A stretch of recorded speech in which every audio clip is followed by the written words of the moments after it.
Prishtinë, konkretisht në fshatin Jablanic, derisa gjatë ditës së djeshme ka pasur pashtu aksidente tjera, e një me fatalitet është regjistruar në rrugën e Kombit ose në autostradën Ibrahim Rugova, teksa shtancë shkaktar kryesor për vdekjen e një pasagjere ka qenë pra rruga e pa mirëmbajtur, me qenë se ka pasur shembje dhe ju e gurësh tash e sako. Për këtë çështje do të flasim tani në studio me ekspertin e komunikacionit, zotin Selman Kulgeci. Zotin Kulgeci, mirë se jeni në Kosovë. Mirë se jetën. Keni ardhur nga rajoni i Prizrenit, nga Suareka, gjatë autostradës, kishte filluar të largohet zhavori, rëra, dheu që ka rreshitur apo kishte ende? Para se me fillu me këtë temë, lejoni që në emrin tim t'ju shpreh ngushëllimin familjarëve të viktimës që dje pam në autorrugën Ibrahim Rugova, po gjatë rrugës, respektivisht në segmentin dalja Malishevës në Gjergjic, kishte akoma dhe në shëritin emergjent, edhe faktikisht makineri nuk ishte, po ishte sinjalizuar që ka rrëshitje të dheut. Ne për këtë temë kemi folur në më pak se një muaj, nëse kujtoj, nga sot, pikërisht për këtë temë dhe për pasojat që mundën me ndodhë edhe në të ardhmen. A ka qenë, besoj, me qenë se një ekspert i komunikacionit, dje është raportuar dhe është në gjithandej në rrjetet sociale se shkaktar kryesor i vdekjes së një personi, një qytetare të Kosovës, ishte rruga, pra sepse ishte e shembur dhe ju ishte në rrugë, gurt kishte rreshitur po ashtu edhe mburoja. A janë vërtet shkaktar këta apo ka faktorë tjera? Në rastin konkret po flasim. Fakti që dheu ka dalë në autorrugë, ne me kuptu që po e ka pas të zonën shëritjen e qarkullimit, personin në fjalë, faktisht nga si automjetin dhe cilën ka pësu me fatalitet pasagjeri ati. Ne kemi thonë edhe me herët këtu që këto rrëshitjet e dheut po ndodhin si pasoj e sabotimit të kanaleve të kollimit.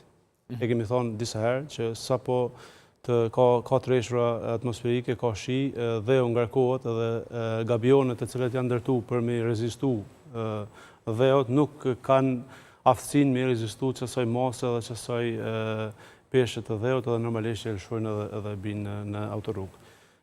Po ka pas dhe në autorrugë, jemi dëshmitarët asaj që prej presionit publik, të nisë edhe prej kësaj studio, para disa ditëve është largu një pjesë e dheut, mirë po nuk është largu problemi që vazhdon me qenë evident në autorrugën Ibrahim Rugova, rrëshitja e dheut si pasoj e sabotimit të kanaleve të kollimit. Se ka gjatë mas me u intervenu, zotë Kulgeci?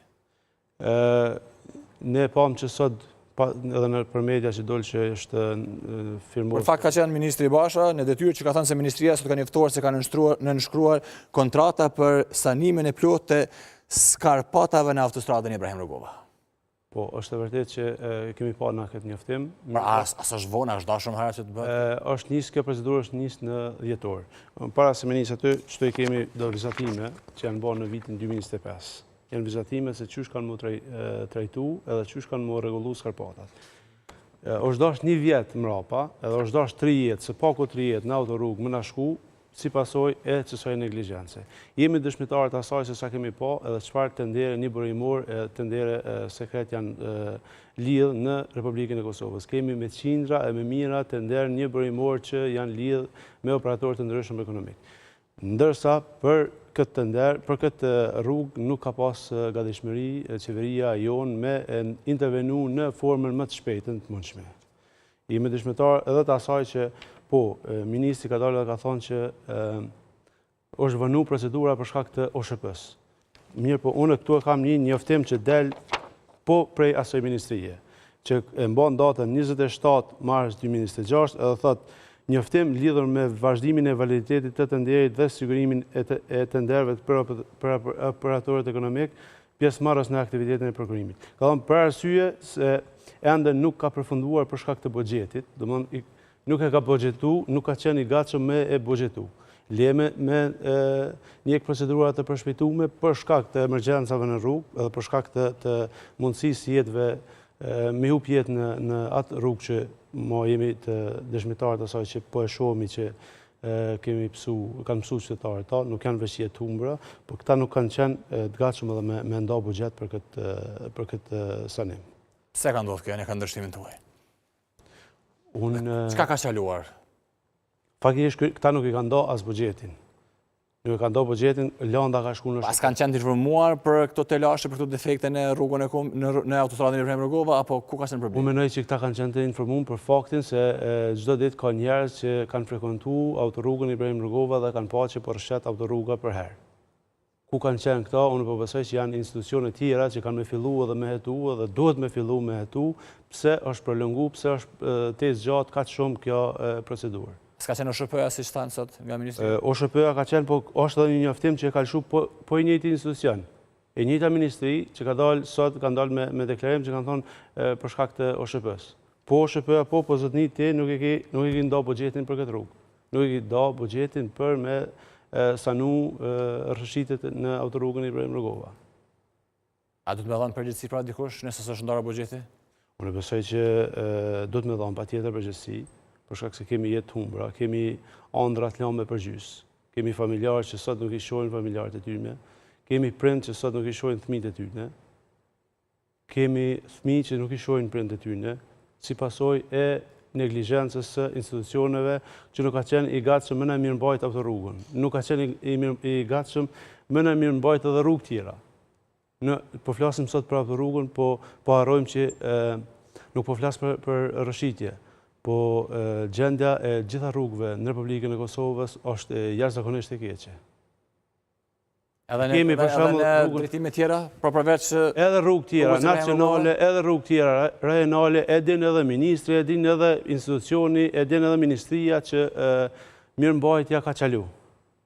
Unë nuk e di për çfarë arsye, po ka qalu mirëmbajtja edhe në rrugë tjera. Jemi dëshmitarët asaj që kemi pa në Sarajevo. Për një gropë, për një rrëshitje të vogël me mujtë të tona, me vitet të tona.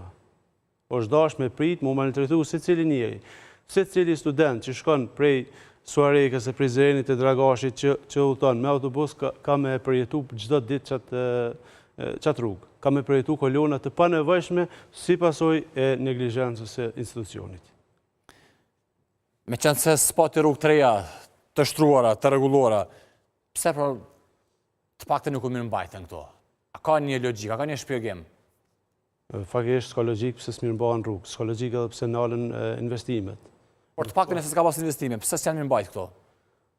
Kjo është pyetje që duhet më ushtru qeverisë edhe ministrit në këtë rast, edhe kryeministrit. Si ekspert, si një, si kësaj fushë, po a bëj pyetjen, thjesht nëse keni ndonjë ide pse mund të ketë ndodhur. Unë nuk e di pse sabotohen këto projekte, unë nuk e di pse sabotohet siguria e qytetarëve tanë.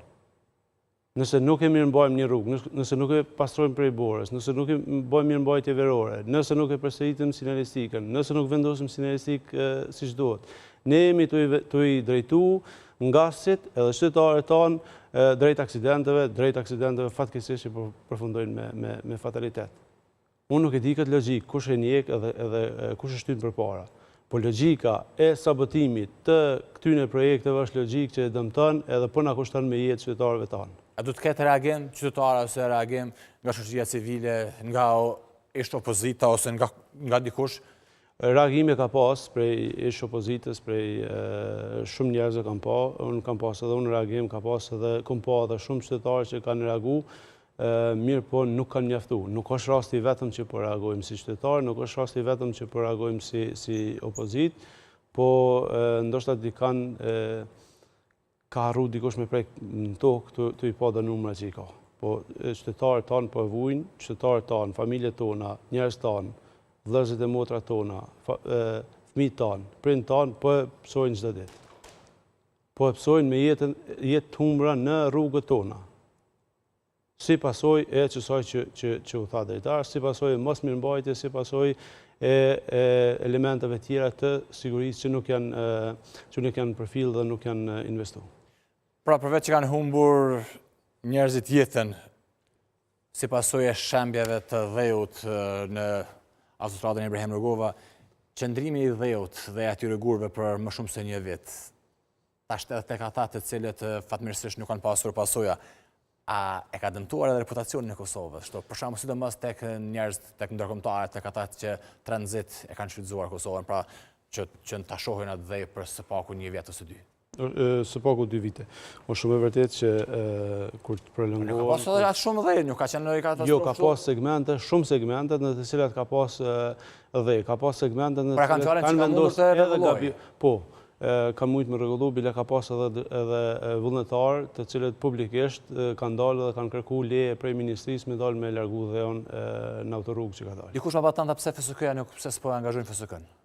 Edhe ata kanë spaku disa boldozherë. Ka pas kompani të cilët kanë dalë vullnetarisht, publikisht me kërku leje prej ministrisë me dalë dhe nuk ju ka dhënë leje, nuk fakisht vëmendja e qeverisë në këtë autorrugë ka qenë zero. Nuk e di pse, po sikur ta sabotonin si projekt të autorrugën, okej, hajde po flasim për rrugë të cilat i ka bërë kjo qeverisja.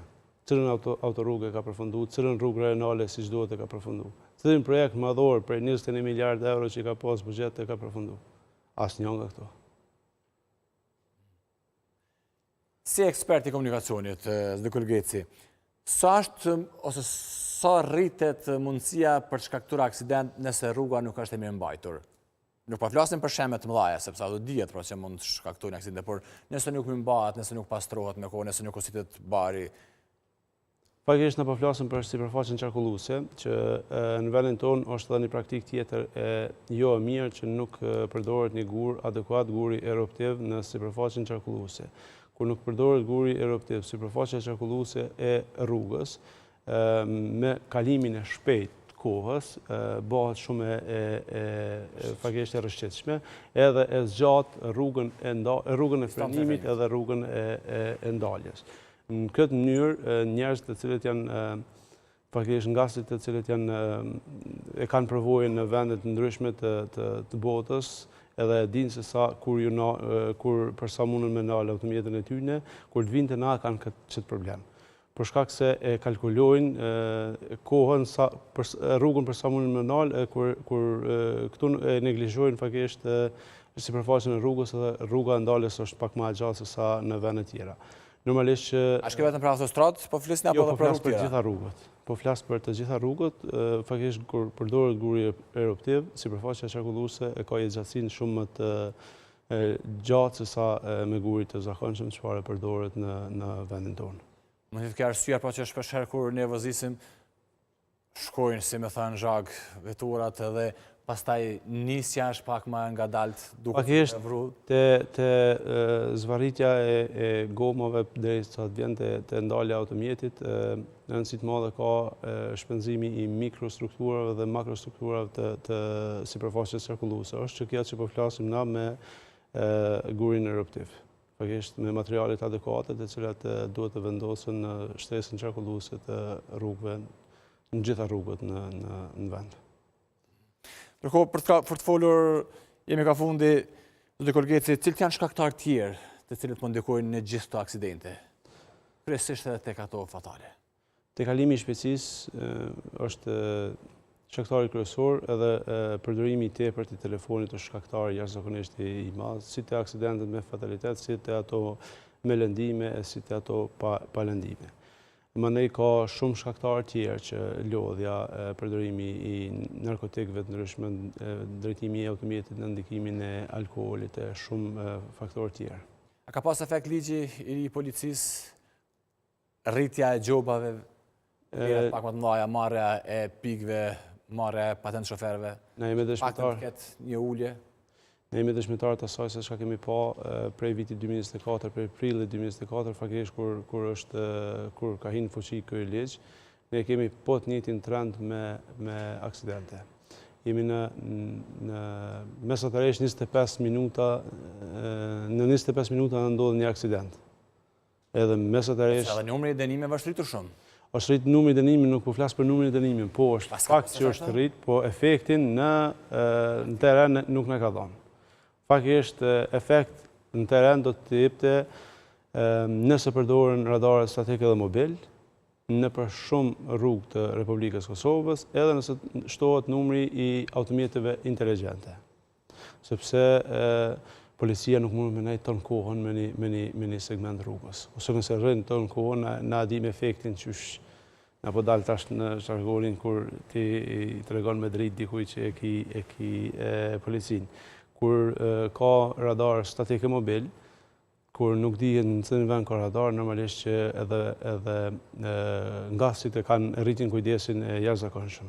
Jashtëzakonisht shumë edhe kanë japin fakisht rezultatet mira që po besoj që me këto bjen numri i aksidenteve në rrugët tona. A ka ende vozitës që u tregojnë të tjerëve pra me drita që ka policë? Po besoj që i ki pa dhe ti. A duhet dikush të t'i tregoj? Jo, absolutisht. Se cilin nga se din shen kufizimin e fundit të shpejtësisë të cilin e ka pa në rrugë, e din shen tjetër që vlen edhe se cilin ngas duhet jeti pavarur nga ngasit të tjerë që vinë përballë. Domethënë shpejtësinë të cilën e zgjedh ai duhet jetë ajo që është kufizuar me tabele, jo ajo që i tregon dikush me dritë ose me çfarë do mjeti. Dhe nëse te kalon shpejtësinë, le të bien radar, apo i bie kështu? Dikur gjeti faleminderit shumë që keni ardhur në Kosovë. Faleminderit juve, kënaqësi. Do të flasim tani në vazhdim për politikë, për zgjedhjet, për numërimin e votave të 7 qershor që po vazhdon edhe më tej. Nga Komisioni Qendror i Zgjedhjeve është konfirmuar